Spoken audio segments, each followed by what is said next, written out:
What's up, people? Welcome back to Airsoft Special Ops.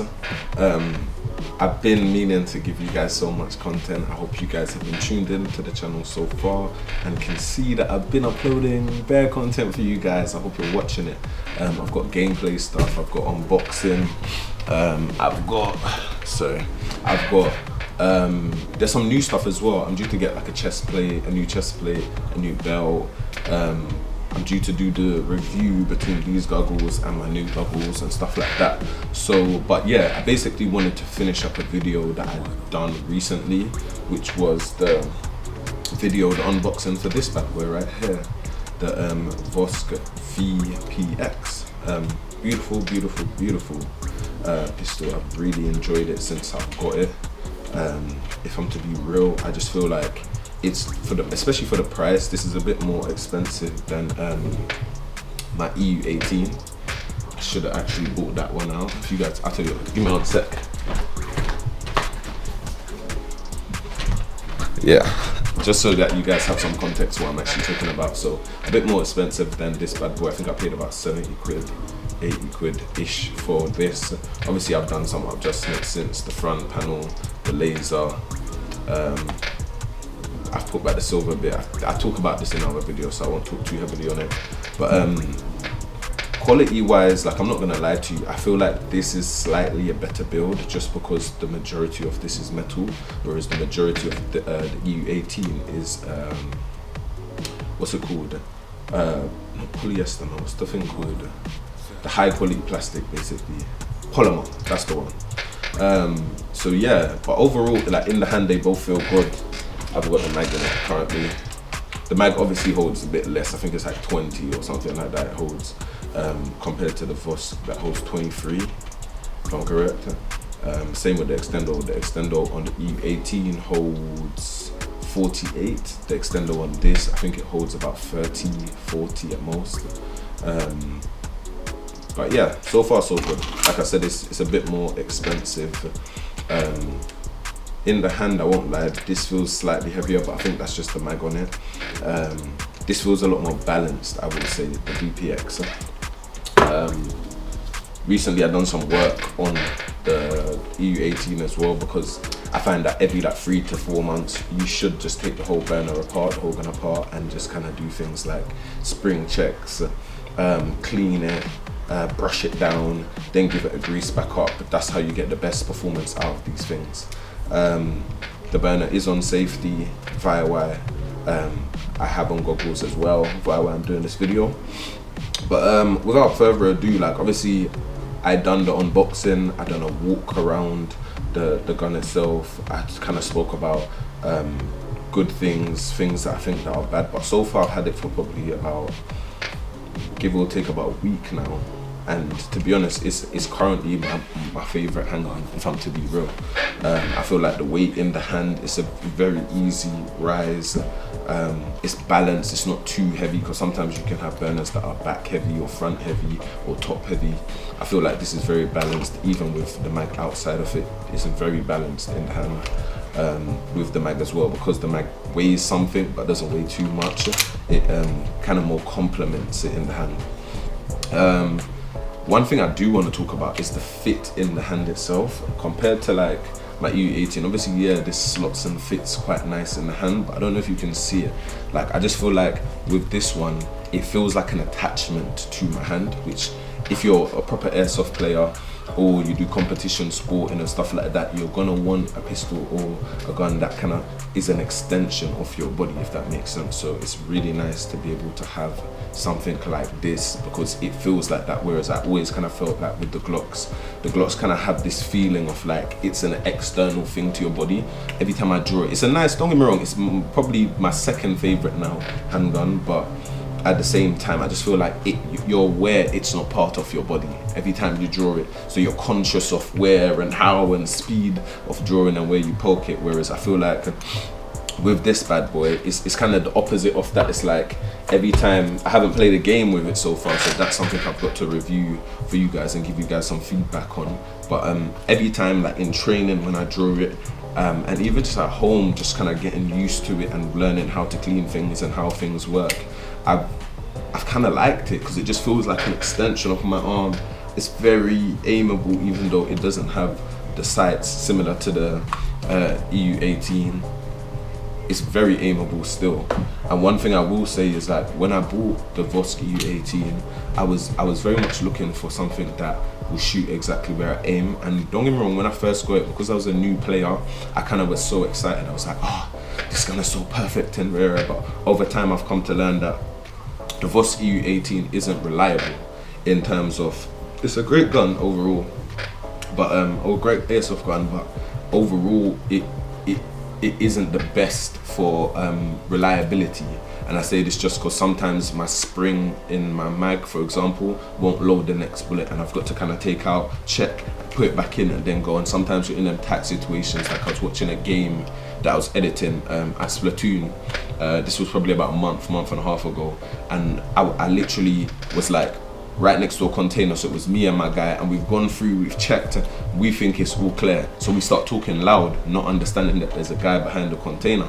So I've kind of like, I've got my gun kind of aiming, just making sure as I've gone into the container, but literally as I've gone into the container, someone's gone slap, and then I've kind of switched to my secondary, which at the time was the Vorsk without the nozzle and the laser, which again would probably help me now. But I've kind of like aimed around the corner and gone slap. I am sure I hit this guy. The content's on the channel, so you guys are gonna have to let me know.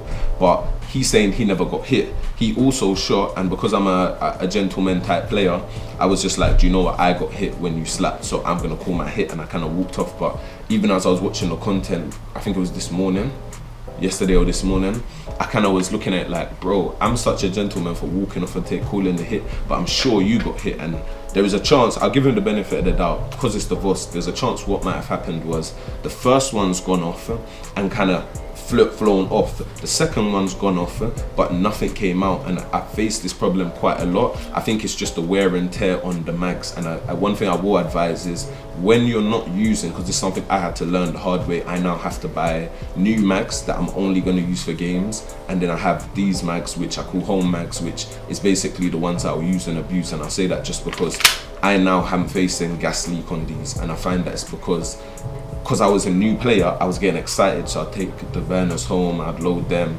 use them halfway, and forget that they're still half filled with BBs as well as gas. And what would happen is, over time, that gas would leak, and just make the nozzle weaker, because obviously it's had to decompress and release itself over time. And it's the same with the spring. Obviously, if you keep that loaded, the tension on the spring, say it's loaded for 2-3 weeks and you only use 1-2 bullets every other week, because you're not using these things every single day unless you're an active player, right? Obviously the tension on the spring will just get weaker and weaker. So I believe that problem I'm having is just because I've left it loaded. So my solution is, and I hope you guys don't have to go through this, is I've had to obviously buy new game mags, which I will only use for games, and when they're not being used, I will empty them gas wise and empty them BB wise, because obviously I've learnt my lesson. But my point being, because I went off on a tangent and started talking about something else, was accuracy and reliability. I don't believe I'll have that same problem that happened at the container, because I basically lost a life, and that was luckily that was a respawn game, so you just have to go back to the respawn area and you start again kind of thing. But with some games you only have one life. So for example, this is where this comes in, this is where I've grabbed this, because it's so reliable. Like, I have not had one problem in testing, and that's very interesting because it's the first burner. Even my AEGs, I've had problems in testing. Sometimes you have to learn how things load in and all these things. This is just so self-explanatory. Obviously, it's easy, pull down spring and load your BBs. Same with gas, hold mag down, load gas. And one thing I will say about this that you probably have to be careful is that I found is, like, when I'm loading my gas, unlike the Vorsk mag, you can hear the Vorsk mag fill, so you can kind of know when the mags fill. With this, I've noticed that it's almost hard because I believe what it is the chamber on it is not as big. So as you fill it, it's not got a wide space, so you can hear the space fill. It's got quite a tight space, so you're basically just tight nozzle in it, if that makes sense. So that's one thing I will say, always just give it an extra press, not too hard, give it extra press just to make sure that your mag is filled, because I have had a problem where one time I loaded it, and because I didn't check it, I put it in and it only done like maybe 3-4 shots, and it was probably because I didn't make sure it was full. So that's one thing I will say. But accuracy wise, I just, even that, like, listen to the sound of that, like, it just sounds nice.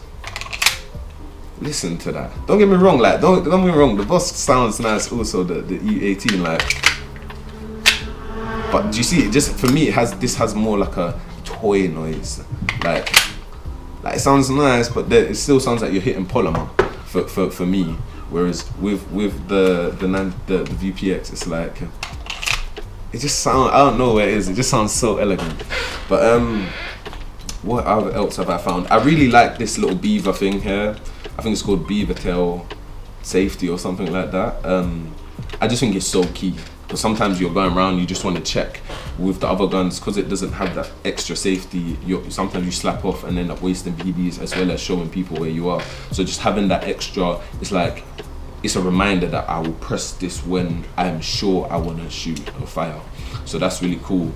Another thing I found cool is I've had to take off the slide a couple more times. I did find out how to do it.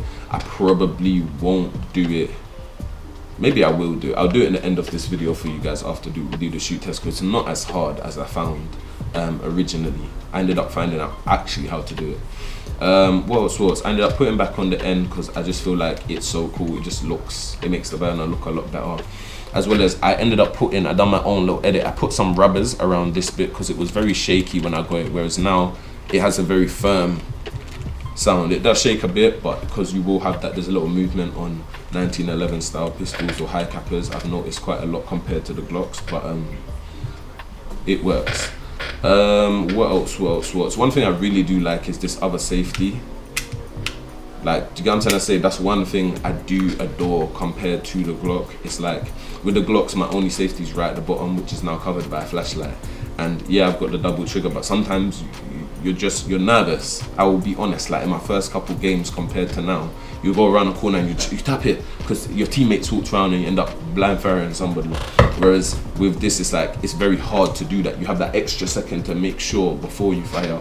Plus you have the 2 safety options. So what I tend to do is leave it on safety, and then when I'm at the authentication, because it's so easy to flick down and fire, do you kind of get what I'm saying? And it becomes like almost a secondary thought. If you notice, as soon as I aim back the gun a second ago, if you notice, I've literally chucked it back on without realizing. It becomes like second nature almost. It's like, yeah, I'm ready to fire, and then back on. And it's so easy because you have this option of flicking with your thumb. What else can I talk about? I don't really know what else to talk about, to be real, because I just think I enjoy the burner. And you know what, now I'm thinking about it, I won't take it off and show you today. I'll do it on one of the game days. I'll show you then, because then it would make sense taking it apart, because I've put the top nozzle on and that has to come off, or else the barrel won't come off, if that makes sense. So that would be a bit annoying. But what else? I don't even want to just be chatting for chatting's sake. So yeah, let's get into the firing test. Let me go and switch on the other GoPro, and I'm gonna load this with some 2.5s. So give me 2 seconds, let me grab some 2.5s.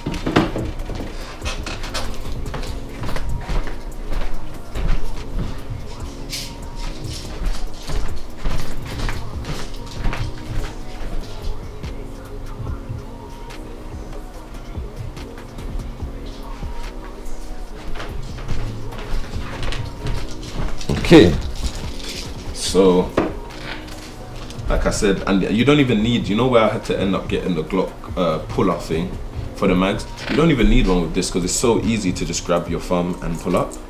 I'm doing it from an awkward angle, but what I tend to do is just do this, like I'll flick it around like this and pull up. You see, that was so easy. As long as you've got a little piece of nail, you're right. I've got my speed loader already loaded with some 2.5s. I can't remember the name of the company, but if you check the channel, I done a video a few weeks back where I basically showed the brand that of these BBs. So if you want to know, do have a look at that video. I think over time as well, I'll get another more expensive speed loader. I know this one is good as a starter, but sometimes it does get jammed. And then what I'll be using today, I know a lot of people say to me, oh, why do you use that? It's not wise, it's only for cold weather. Please do you, let me do me. Do you know what I'm saying? If it doesn't work for me, then I'll stop using it. It works for me, that's why I'm using it. So today we're gonna go with some Neuropol 3.0. I think it is 3.0. Red gas.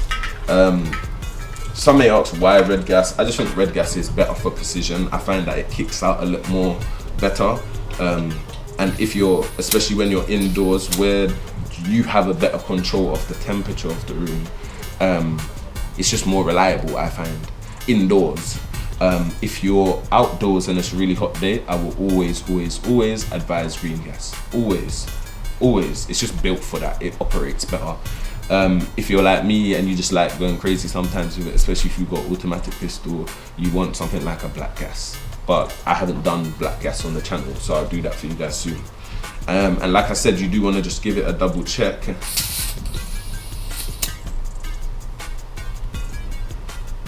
I don't know if you guys heard that, but if you notice, now I'm pressing, it's just releasing gas. That's when I normally know that this mag is full, which is different to the Glock mags, because the Glock mags, it's like a chamber, so you hear and then it fills. So, and then sometimes what you can do is just press it down once or twice more just to make sure it's extremely full, but that's Glocks. If you notice, Glock mags are a lot more bigger in size compared to these 1911 mags. Yeah, so let's get into it. I think it's already loaded. Let me flip that off safety. Yeah, so it's already loaded with one. So yeah, and then we've got the other cam down the end. So hopefully, I'm actually hoping, I'm trying to test new things for you guys just to make the channel more nice and effective and more clean. And do you know what? I'm bugging. I forgot my lighting. I'm trying to try new things basically that make the channel just more nicer and more effective and look more clean and more good and stuff like that. So at times we will be GoProing, and at times we will be doing things like at times we will be GoProing, and at times we will be doing things like SLRing or with the phones, because another thing I was gonna do is try to do some iPhone filming for you guys. I got a recommendation that for some of like the close-up videos, or like for example now where I've got a camera on the target, that would be better to use things like an iPhone because of definition and stuff like that. So I'm gonna test that for you guys over time on the channel, and you guys can let me know what you prefer. Plus I've done, like, if I'm to be honest, I've tried a few things, so you guys do give me some feedback. I've tried the phone thing, most